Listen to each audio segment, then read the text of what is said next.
Sampai hari ini perkataan Nabi itu terbukti. Akan muncul setelah 30 tahun kepemimpinan Nabi itu mulkun adud, kepemimpinan yang diktator, kepemimpinan yang nepotisme, pemimpinan yang otoriter. Sampai hari ini Bapak, sampai hari ini Saudi Arabia itu termasuk negara yang anti kritik. Jangan coba-coba kritik. Ketika dikritik, salah satu penulis buku namanya Syekh Abdullah Al-Arifi, ini yang buku yang saya bawa hari ini, itu ditangkap Bapak Ibu gara-gara kritik pemerintah. Kritiknya sederhana. Apa kata beliau?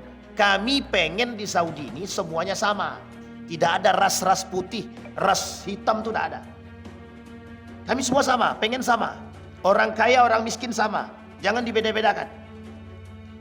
Ketika kebijakan itu dikritik oleh Syekh Al-Arifi, tangkap, masuk penjara. Beberapa Al-Basfar, Syekh Al-Basfar itu turun dari khutbah Jumat langsung ditangkap. Baru turun dari khutbah, belum sholat lagi, turun dari khutbah saja langsung ditangkap, masukkan penjara gara-gara mengkritik pemerintah di tempat. Nah, ini masalah Bapak Ibu. Artinya apa? Fenomena akhir zaman gitu. Assalamualaikum warahmatullahi wabarakatuh.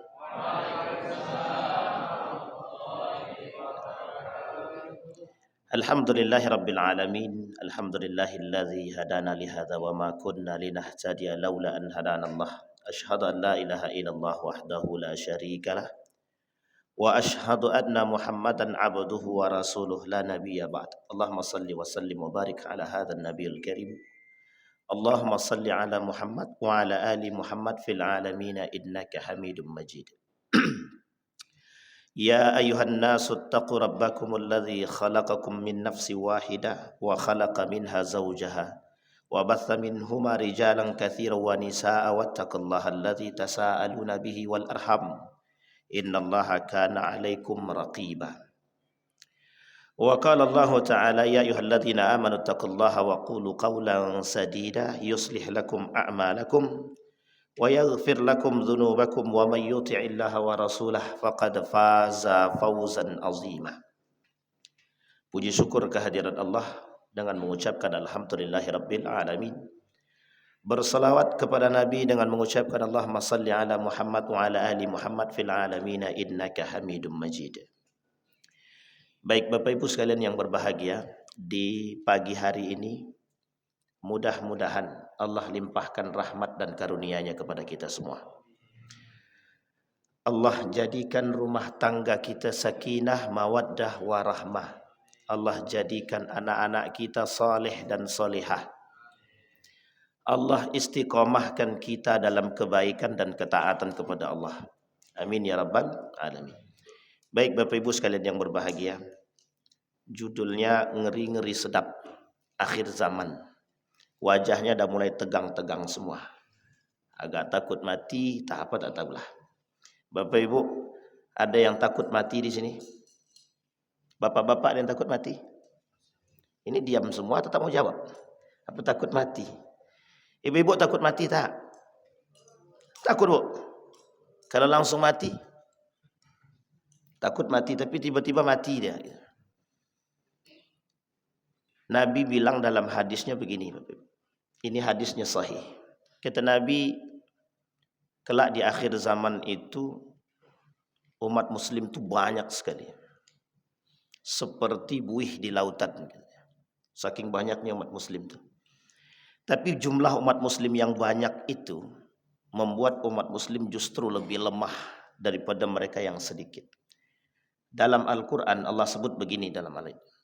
Kam min fi'atin qalilatin ghalabat fi'atan katsirah. Ini merujuk kepada sejarah.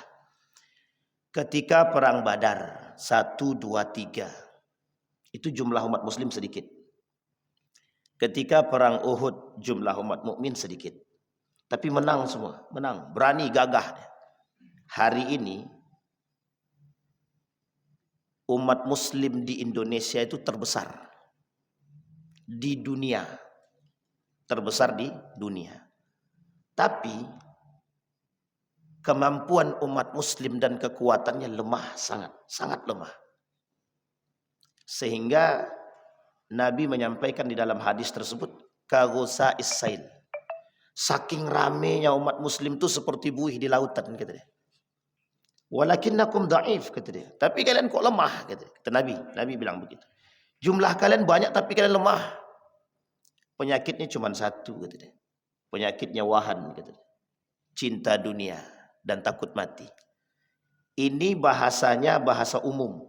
Cinta dunia, takut mati. Pertanyaannya adalah, Bapak Ibu cinta dunia atau tidak? Mesti tidak mau jawab deh. Ibu-ibu cinta dunia atau tidak?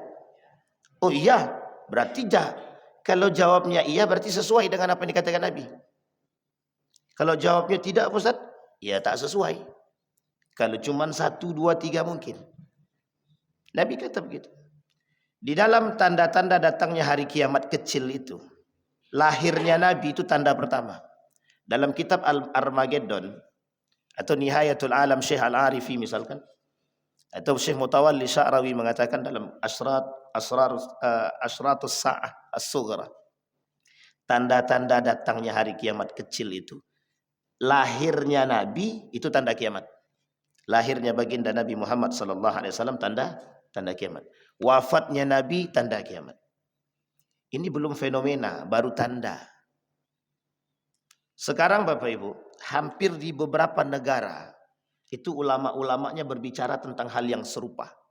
Yaman, Syekh Abdullah Mustafa Masyhur. Di Saudi Arabia itu berbicara tentang itu. Nihayatul Alam Syekh Muhammad Abdullah Al-Arifi masuk penjara gara-gara membicarakan tentang hal demikian. Syekh Mutawalli Sya'rawi Malaysia berbicara tentang hal yang serupa. Kenapa? Apa masalah kok hari ini orang berbicara tentang fenomena akhir zaman? Apa masalahnya? Terlalu jauhnya umat manusia dari ajaran agama. Terlalu jauhnya manusia melenceng dan keluar daripada nilai-nilai keagamaan. Sehingga kata Nabi dalam hadis tersebut, banyak manusia kelak di akhir zaman itu cinta dunia dan takut mati. Kenapa kok cinta terhadap dunia? Kenapa kok takut mati? Kata Syekh Mustafa Masyhur, kenapa dulu orang tak ada membahas hadis-hadis tentang akhir zaman? Karena waktu itu orang-orang soleh masih banyak. Sangat banyak sekali. Orang soleh yang garisnya lurus. Dia banyak orang soleh tapi garisnya tidak lurus itu banyak. Yang tidak lurus. Dan itu Nabi yang bilang. Di dalam hadis-hadis Nabi nanti di hadis-hadis fitan itu. 230 lebih hadis berbicara tentang fenomena akhir zaman. Termasuk salah satunya tentang zina, khamar, kecurangan, korupsi. Itu semua Nabi sebutkan. Hadisnya sahih semua. Pertanyaannya adalah, begitukah kelak keadaannya? Itu yang harus kita pelajari. Sehingga Bapak Ibu sekalian yang berbahagia, kata Syekh Al-Arifi, penting untuk memahami hadis-hadis akhir zaman itu, paling tidak bagi mereka yang beriman sadar deh. Yang beriman. Nek yang enggak beriman bagaimana? Ya jalan. Yang menyebabkan yang melakukan atau mereka pelaku terhadap hadis-hadis tersebut siapa? Yang melakukan apa yang dikatakan oleh Nabi, mereka yang tak beriman. Mereka yang tidak beriman. Kita ambil contoh. Ada hadis Nabi mengatakan begini. Kata Nabi, la taqumus sa'ah hatta tazhar sab'ina kazzaban. Tak akan terjadi hari kiamat sampai terjadi kalian akan melihat 70 para pendusta. Sekarang saya tanya Bapak Ibu, para pendusta hari ini 70 atau lebih? Ini kalau ada yang bilang lebih berarti banyak. 70 sab'ina kazzaban itu bahasa kiasan di dalam hadis Nabi. Tidak mungkin 70, mesti lebih daripada 70. Khawarij muncul, Syiah muncul, Murji'ah muncul. Semuanya dusta. Kata Nabi muncul di akhir zaman itu Dajjaluna kadzabun. Dajjalnya belum muncul, manusia bersifat Dajjalnya sudah muncul. Bapak Ibu tahu sifat karakter Dajjal? Pendusta. Tapi kalau ada kawannya berdusta, jangan bilang Dajjal lah. Oh pendusta, kau ni Dajjal kau ni. Jangan. Tak boleh Pak, tak boleh. Baik, kembali kepada poin kita tadi Bapak Ibu. Dalam kitabnya Hashim Al-Ash'ari, dalam kitab Risalah Ahlus Sunnah wal Jamaah, Ini rata-rata di sini semuanya NU. Kalau tengok wajah-wajahnya, ya rata-rata, mayoritas lah. Seorang pendiri Nahdlatul Ulama, Syekh Hasim Al-Asy'ari, menuliskan kitab Risalah Ahlus Sunnah wal Jamaah. Dalam kitab beliau tuliskan tentang 30 tanda datangnya hari kiamat. Fi dzikri amarati iqtirabis sa'ah. Ada 30 hadis yang disampaikan oleh beliau di sini. Di dalam kitab ini tentang akhir zaman itu. Sughra, tanda-tanda datangnya kecil. Baik Bapak Ibu sekalian yang berbahagia.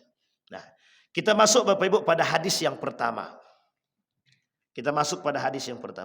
Hadis yang pertama yang berbicara tentang fenomena akhir zaman atau masuk dalam kategori tanda-tanda datangnya hari kiamat kecil.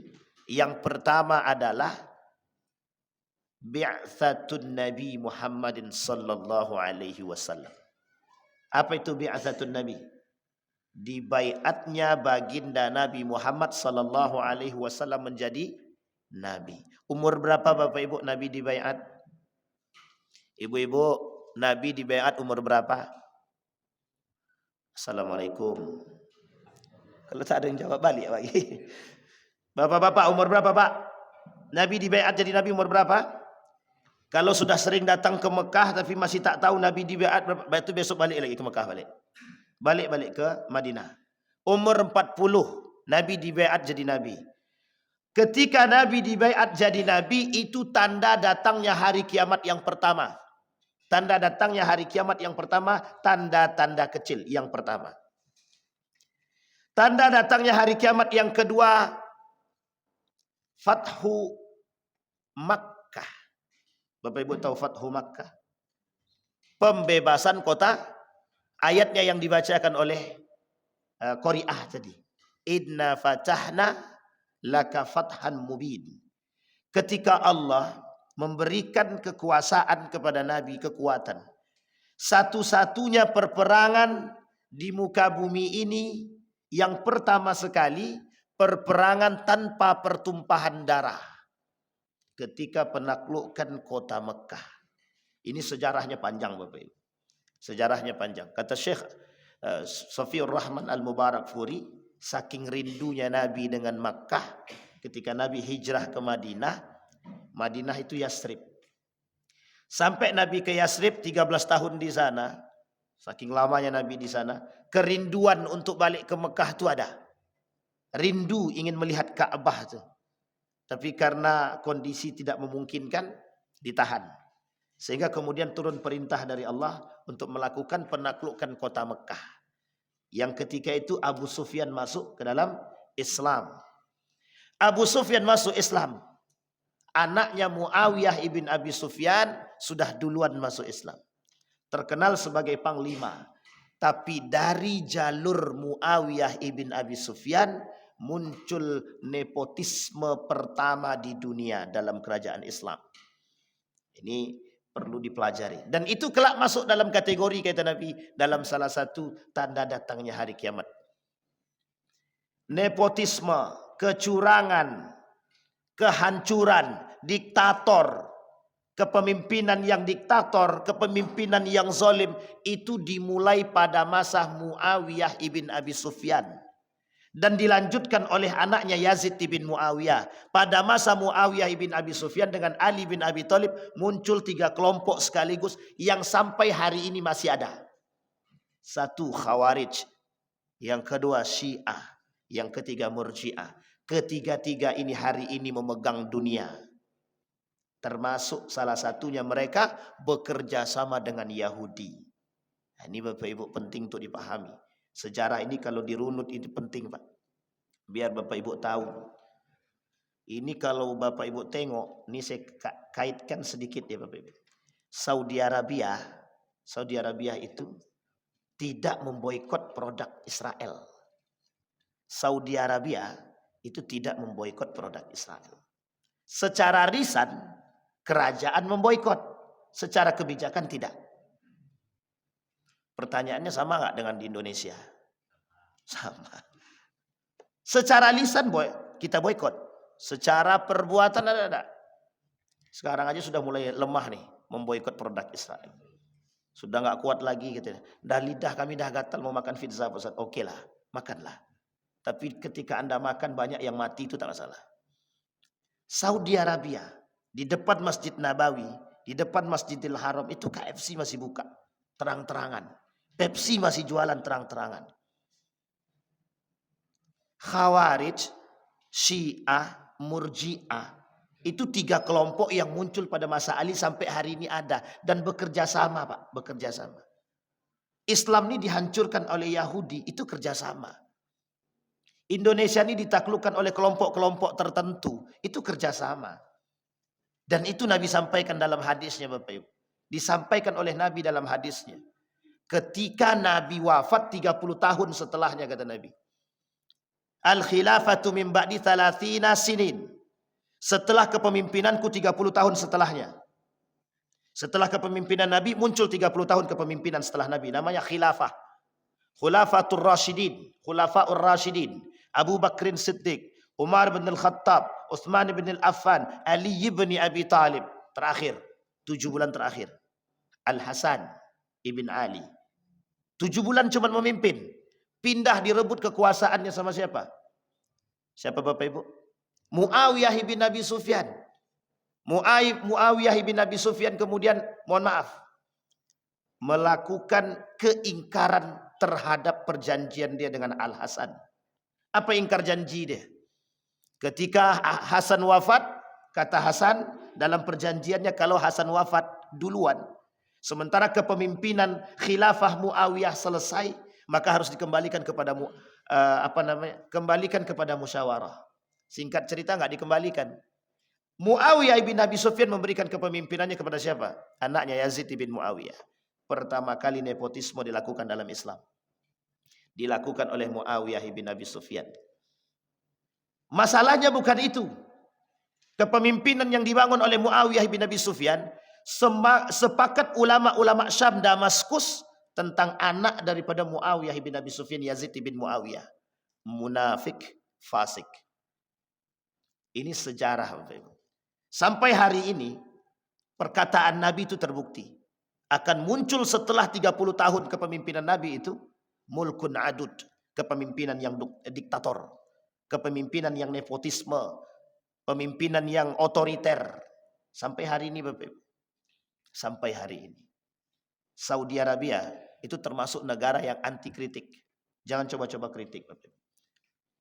Ketika dikritik, salah satu penulis buku namanya Syekh Abdullah Al-Arifi. Ini yang buku yang saya bawa hari ini. Itu ditangkap Bapak Ibu gara-gara kritik pemerintah. Kritiknya sederhana.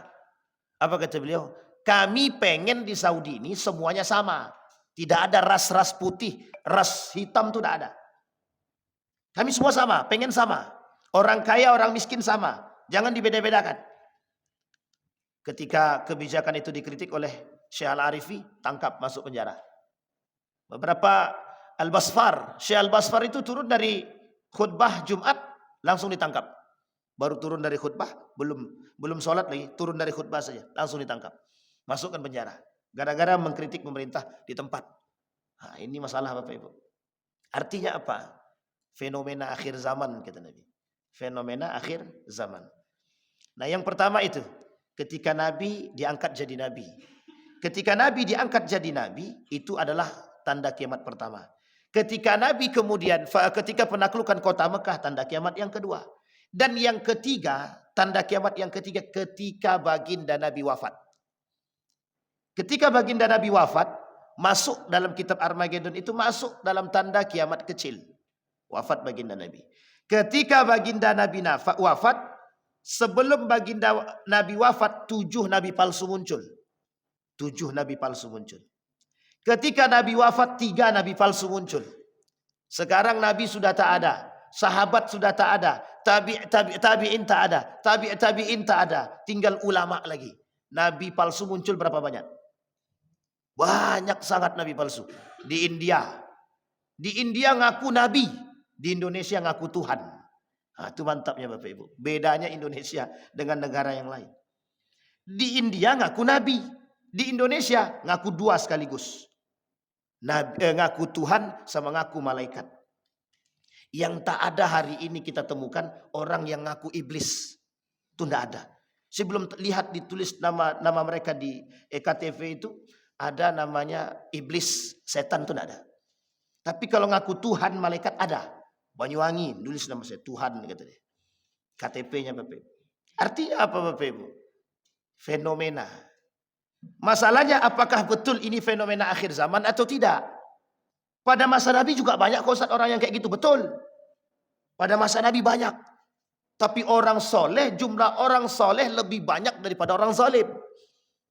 Jumlah orang yang taat kepada Allah, yang datang ke masjid, yang tunduk kepada Allah, yang takut kepada Allah lebih banyak daripada orang yang, mohon maaf, pelaku maksiat. Hari ini orang berzina itu terang-terangan. Dulu Bapak Ibu tahu kan, kalau orang mau zina itu tempatnya khusus. Doli, tertutup apa tak tertutup? Tertutup. Sekarang bukan tertutup lagi. Dibubarkan doli, online muncul. Akhirnya apa? Zina itu terang-terangan hari ini. Nabi sampaikan, kata Nabi dalam riwayat yang lain, kata Nabi dalam hadisnya itu, la taqumus saah, tidak akan terjadi hari kiamat, hatta taznun kal bahaim. Kalian akan melihat orang-orang berzina seperti binatang. Orang terang-terangan berzina seperti binatang. Australia, Belanda, Amerika, Prancis. Kurang apa Bapak Ibu? Indonesia ikut-ikutan. Orang pakai baju terbuka, Indonesia ikut. Westernisasi.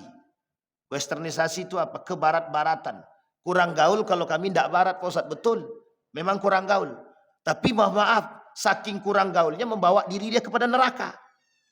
Apa maksudnya kurang gaul? Di Eropa pakaiannya terbuka. Di Indonesia pengen ikut-ikutan. Dulu pakaiannya, mohon maaf, muslimah. Baju Melayu, kerudung. Apa nama baju Melayu itu? Baju Melayu lah namanya itu. Yang perempuan tuh. Tapi sekarang tak bangga orang pakai baju kurung Melayu lagi sekarang. Tak bangga. Justru dianggap katro. Malaysia, negara yang begitu menjunjung tinggi nilai-nilai adat Melayu, hari ini sudah mulai pakai celana jin setan antum lau. Pakai celana itu semua. Kenapa? Fenomena. Itu fenomena. Sehingga perzinahan itu kata Nabi kelak terang-terangan. Orang tidak malu lagi. Dulu perempuan anak gadis keluar rumah izin sama orang tua. Ketat sekali. Kau nak bawa anak gadisku keluar, nikahkan dulu. Kalau sekarang tak. Kau nak bawa anak gadisku keluar? Iya, bawalah. Kalau perlu diteleponnya laki-laki, kau tak bawa anak gadisku keluar? Bayangkan hari ini Bapak Ibu. Saking mudahnya hari ini. Tapi itu kan fenomena. Iya betul fenomena. Memang pasti terjadi, pasti Pak. Yang disampaikan Nabi dalam hadisnya pasti terjadi. Hanya saja umat mukmin sadar atau tak sadar. Bapak Ibu lihat kan kezaliman-kezaliman itu. Ini tujuan kita mempelajari itu Bapak Ibu. Nabi tak sekedar menyampaikan. Biar Bapak Ibu paham hadis-hadis yang disampaikan Nabi itu. Dan benar-benar terjadi. Yang selamat siapa? Yang benar-benar sadar. Yang betul-betul beriman. Poin yang keempat Bapak Ibu kata Nabi dalam hadisnya. Kita merujuk kepada kitabnya Syekh Hasyim Al-Asy'ari. Kata Syekh Hasyim Al-Asy'ari merujuk kepada hadis baginda Nabi Muhammad SAW. Ya'ti 'alan nasi zamanun as-sabir 'ala dinihi kal-qabid 'alal jamri. Orang yang berada di akhir zaman kata Nabi itu seperti orang yang sedang memegang bara api. Jadi orang yang hidup di akhir zaman ini, mudah-mudahan ini bukan akhir zaman, tapi sebagian ulama mengatakan ini akhir zaman. Orang yang hidup di akhir zaman dan sabar dengan agama yang dia pegang, itu seperti orang yang sedang memegang bara api. Hari ini orang jujur itu langka. Hari ini orang-orang yang amanah itu langka. Hari ini orang-orang yang perhatian dengan sesama muslim langka. Kalau dulu yang langka itu pelaku maksiat. Kalau sekarang yang langka pelaku kebaikan. Sesuatu yang tidak biasa sekarang dibiasakan. Bapak Ibu lihat orang-orang minum khamar. Hari ini minum khamar itu biasa. Dan Bapak Ibu boleh lihat. Dulu sesuatu yang tabu itu agak sulit untuk kita ungkapkan. Agak susah kita cari, kita lihat. Sekarang tak. Mudah kita lihat. Dulu berbicara tentang kondom itu sangat takut, tabu gitu.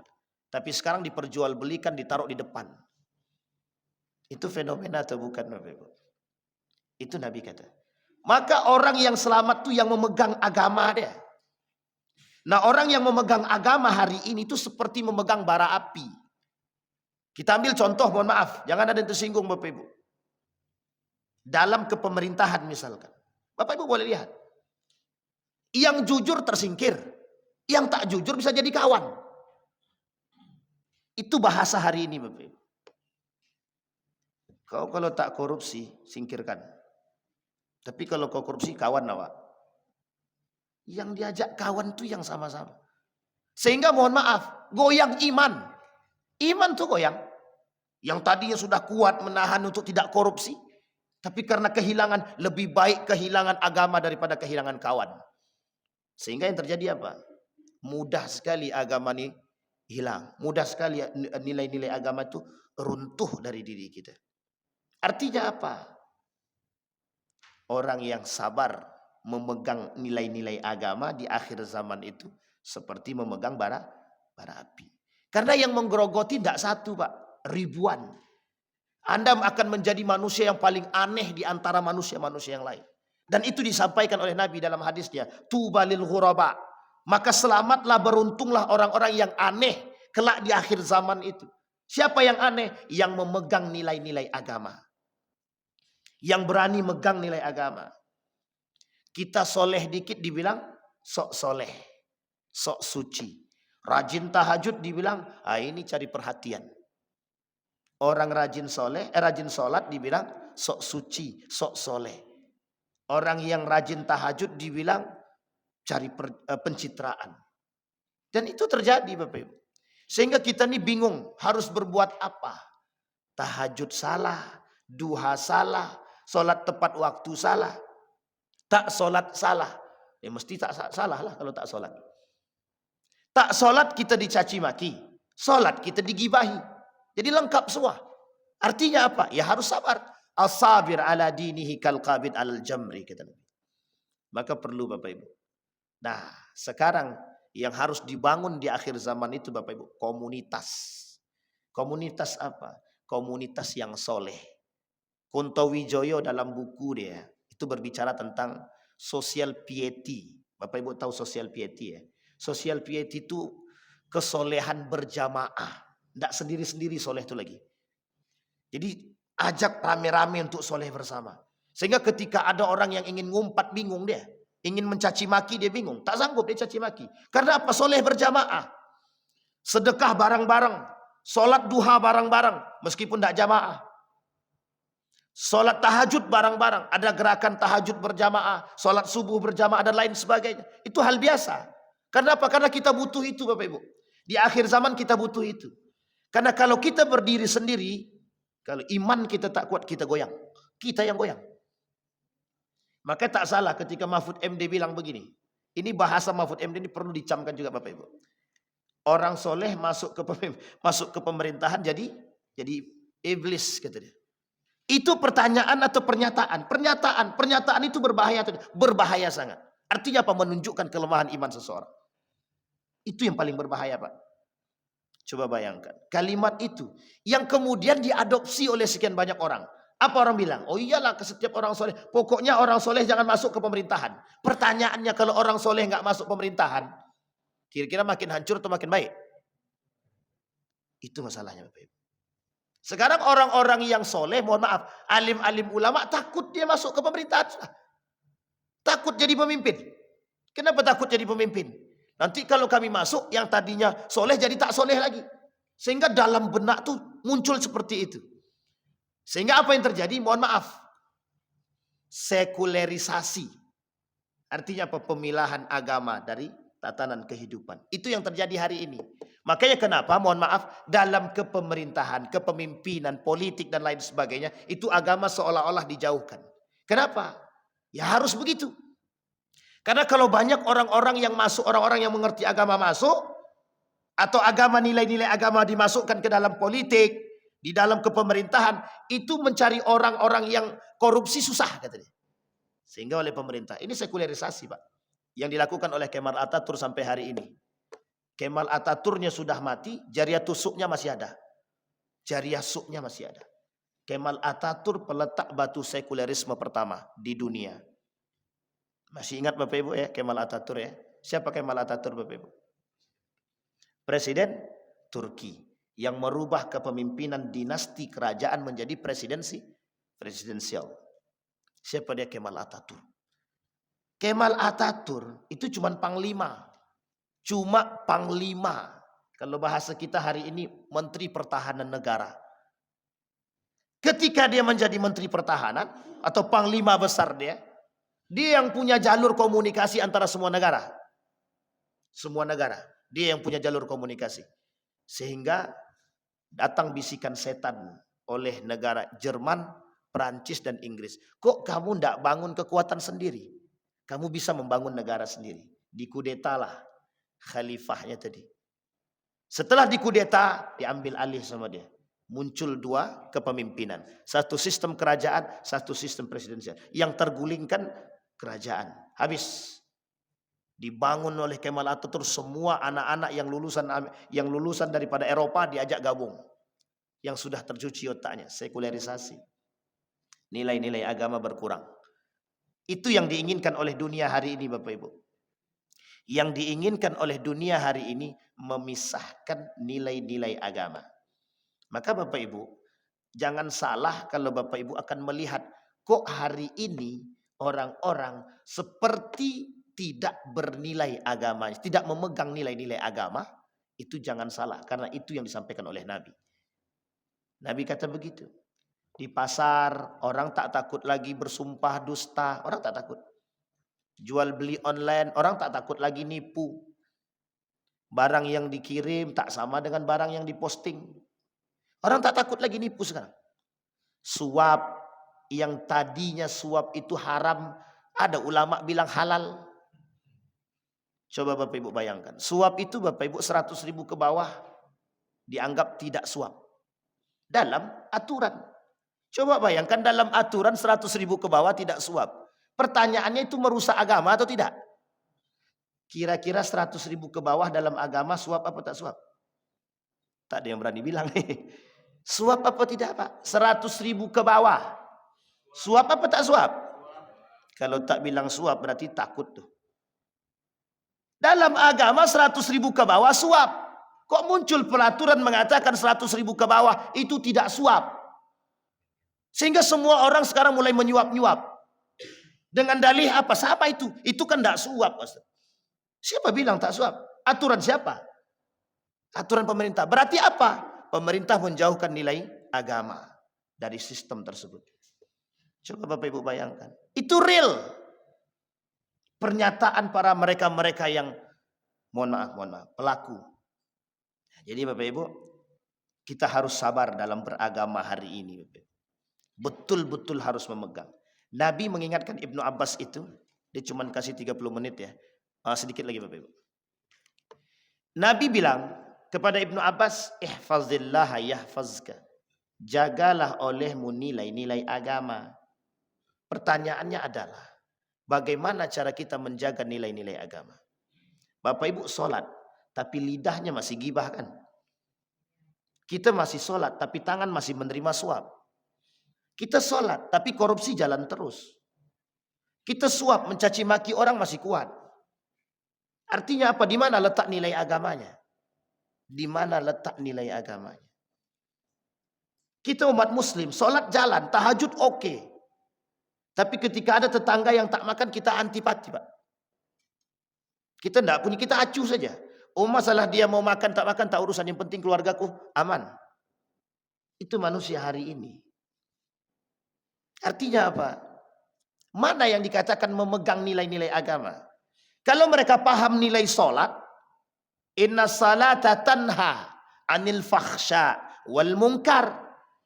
Dia kalau sholat bisa mencegah perbuatan keji dan mungkar, pertanyaannya seharusnya orang yang sholat itu tidak korupsi. Harusnya kan? Harusnya. Harusnya orang yang sholat lidah dia bisa tertahan. Harusnya. Itu nilai agama tuh di situ. Ini tidak nyindir siapa-siapa ya Bapak Ibu ya. Nyindir pribadi aja. Siapa yang tersindir berarti samalah kita berarti itu. Sampai di sini paham ya Bapak Ibu ya. Bisa dipahami. Baik, yang kedua kata Nabi dalam kitab Syekh Hashim Al-Asy'ari. Yakunu fi akhir zaman ubadun juhalun wa qurra wa fasaq. Kelak di akhir zaman itu akan muncul manusia-manusia bodoh. Beribadah tapi bodoh kata dia. Ini kita kaitkan dengan yang tadi. Salat dia tapi masih mencuri. Salat dia masih juga korupsi. Salat dia masih mencaci maki. Salat dia masih melakukan kemungkaran-kemungkaran. Salat dia masih dia nipu juga. Ubadun juhalun kata Nabi. Apa kata Nabi? Ubadun juhalun. Beribadah tapi bodoh. Beribadah dia. Tapi bodoh dia kata Nabi. Ibadah dia tak mampu merubah karakter dia. Ahli psikologi mengatakan Bapak Ibu. Ahli psikologi. Orang yang rajin ibadah itu pada hakikatnya sangat mampu merubah karakter dia. Kalau ibadahnya betul. Kalau ibadah dia betul. Itu ahli psikologi Pak. Tapi kok tidak sebaliknya? Itu yang menjadi pertanyaan kita hari ini. Sampai di sini bisa dipahami Bapak Ibu. Baik. Kemudian kata Nabi, wa qurra fasaqah. Nah, ini berat nih ngomongnya nih Bapak Ibu. Qurra itu orang yang ahli Al-Quran tapi fasik. Yazid ibn Muawiyah itu terkenal Pak.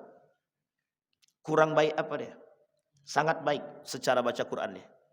Khawarij itu lebih fasih baca Qurannya daripada Bapak Ibu semua. Khawarij itu hafal Quran 30 juz. Hafalan dia lebih baik daripada kita. Itu Khawarij Pak. Bacaan dia lebih fasih daripada kita. Jangan tanya tentang ibadah dia, tentang sholat dia, tentang puasa dia. Jauh lebih baik daripada kita. Tapi pertanyaannya masuk surga apa neraka? Nabi kata kelak di akhir zaman penghuni-penghuni neraka itu salah satunya orang-orang yang baik ibadah dia tapi tergelincir dia kata Nabi. Siapa dia? Khawarij. Orang Khawarij itu. Qurra fasaqah. Kata Nabi, orang-orang yang qurra tapi fasik. Mengerti ilmu Al-Quran tapi fasik dia. Fasik itu apa? Tahu dia kebenaran tapi tak jalankan. Sama. Ada orang yang rajin sholat. Tahu dia suap itu haram tapi dia terima. Dia lakukan. Rajin dia sholat. Tapi tahu dia bahwa suap itu adalah sebuah kemungkaran tapi dia lakukan. Itu namanya fasik. Tapi kalau dia katakan, oh suap itu tidak haram. Nah, itu sudah mengingkari namanya. Itu sudah munafik namanya. Munafik. Orang yang mengingkari syariat itu namanya munafik. Sampai di sini bisa dipahami Bapak Ibu? Baik. Sudah 30 menit. Ada pertanyaan Bapak Ibu? Silahkan. Tidak ada alhamdulillah. Ada pertanyaan Bapak Ibu? Ini baru sampai hadis nomor 2. Kalau ada pertanyaan silahkan. Kami tidak berani nanya nih Ustaz. Ini akhir zaman ini susah nih. Ini takut datang akhir zaman atau gimana? Jangan sampai takut mati Bapak Ibu. Akhir zaman, hari kiamat itu pasti datang. Kiamat itu pasti datang. Yang menjadi masalah hari ini adalah kita siap atau tidak siap dengan kedatangan hari kiamat. Kiamat pasti datang dengan segala macam bentuk dia. Tapi kalau melihat hari ini, oh kiamat masih lama Pak Ustaz. Betul. Masih banyak orang datang ke masjid. Betul. Tapi fenomena-fenomena kiamat itu mungkin. Tapi kita tak tahu itu kuasa ilahi. Kuasa ilahi. Mungkin bisa jadi banyak hari ini orang yang sholat. Tapi sholat mereka seperti yang dikatakan Nabi. Yadkhulunal masajid wala yusalli fihi bal yatabaha. Ada orang masuk ke dalam masjid tapi tidak sholat. Cuman membangga-banggakan diri saja.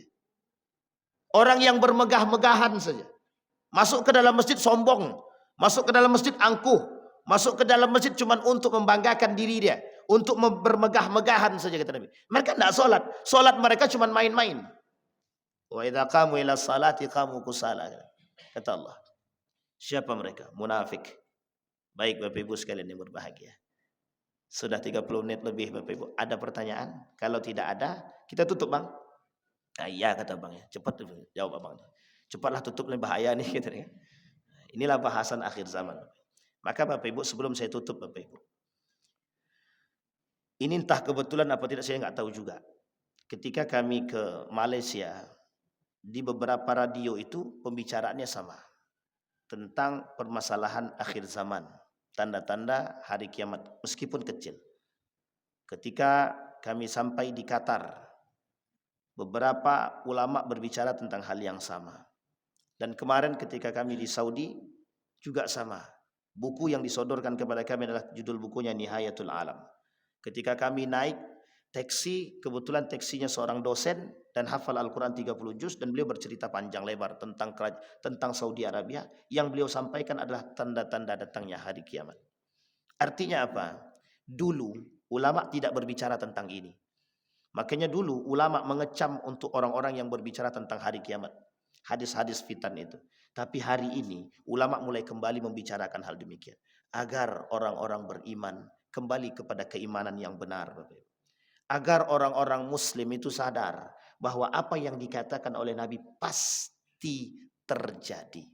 Kalau Nabi kata, kelak di akhir zaman akan muncul orang-orang pezina seperti binatang, itu akan bermunculan orang-orang yang berzina seperti binatang. Kelak di akhir zaman, kata Nabi, akan muncul manusia-manusia munafik, kata Nabi. Isi manusia di akhir zaman, kata Nabi, itu adalah manusia munafik. Apa yang dikatakan Nabi pasti terjadi. Hanya saja hari ini Bapak Ibu, yang perlu kita persiapkan adalah Ku anfusakum wa ahlikum nar. Jaga dirimu dan jaga keluarga. Bapak Ibu mungkin selamat, mungkin. Tapi Bapak Ibu punya anak 20 tahun yang akan datang, Bapak Ibu bisa lihat. Kalau kita masih hidup, mau jadi apa generasi kita? Hari ini anak sekolah bisa saja memukul guru deh. Kalau dulu murid takut dengan guru. Kalau hari ini guru takut dengan murid. Itu kebalikan hari ini Bapak Ibu. Kalau dulu tangan nih paling sulit untuk mengatakan ini bukan hak saya. Tapi hari ini semua orang bisa mengatakan hakmu hakku. Itu hari ini Bapak Ibu. Artinya apa? Carut marutnya dunia seperti yang dikatakan oleh Nabi itu mulai terbukti sedikit demi sedikit. Al-sabir ala dinihi kal-qabid alal jamri. Persiapkan iman yang kuat, persiapkan akidah yang kuat sehingga biar tidak goyang. Kalau akidah kita tidak kuat, hancur. Coba Bapak Ibu bayangkan kalau akidah kita tidak kuat. Tukang sihir dikira ustadz. Tukang sihir bisa dikira ulama. Orang yang nelpon Tuhan saja bisa dipanggil alim saleh. Bayangkan banyaknya manusia tertipu. Saking banyaknya manusia tertipu, pengikutnya tidak sedikit. Kalau akidah kita tidak kuat, goyang. Kalau akidah kita tidak kuat, goyang. Kita yang terjerumus. Kalau iman kita tidak kuat, kita yang ikut-ikutan. Apa contohnya kalau iman kita tidak kuat? Kita yang ikut-ikutan. Mengharamkan yang halal dan menghalalkan yang harrama halala wa harrama halala wa halala harama. Ahalla harama wa ahalla haram. Menghalalkan yang haram dan mengharamkan yang halal. Maka Bapak Ibu sekalian yang berbahagia, mudah-mudahan dari beberapa hadis yang kita sampaikan tadi bisa menjadi perhatian kita Bapak Ibu. Tidak perlu tegang-tegang wajahnya Bapak Ibu. Cukup kita jalankan, kita istiqomahkan dalam kebaikan, insya Allah. Mudah-mudahan tangan tadi yang harusnya mengambil hak diri dia akan tetap terjaga. Insya Allah. Mudah-mudahan apa yang disampaikan oleh Nabi dalam hadisnya bisa menjadi pedoman bagi kita. Insya Allah bisa membuat kita menjadi manusia yang lebih baik. Amin ya rabbal alamin. A'udzu billahi minasyaitonir rajim. Bismillahirrahmanirrahim. Alhamdulillahi rabbil alamin. Hamdas syakirin hamdan na'imin. Hamdan yuwafi ni'amahu wa yukafi'u mazidah. Ya Rabbana lakal hamdu kama yanbaghi li jalali wajhikal karim wa azim sultanik. Allahumma salli ala Muhammad wa ala ali Muhammad fil alamin innaka Hamidum Majid.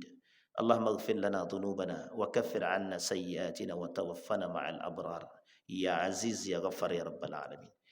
Allahumma khtimna bi husnil khatimah wa la takhtimna illa bi husnil khatimah. Allahumma a'idna ala dhikrika wa syukrika wa husna ibadatik. Allahumma jannibna min munkaratil akhlaq wa sayyiatil khuluq.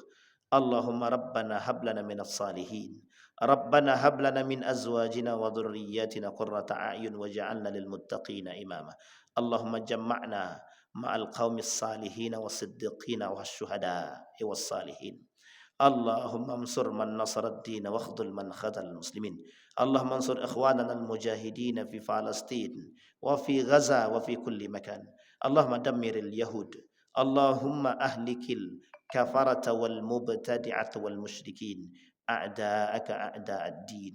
اللهم اجعل تجمعنا تجمعا مرحوما، واجعل تفرقنا من بعده تفرقا معصوما. ربنا آتنا في الدنيا حسنة وفي الآخرة حسنة وقنا عذاب النار والحمد لله رب العالمين. السلام عليكم ورحمة الله وبركاته.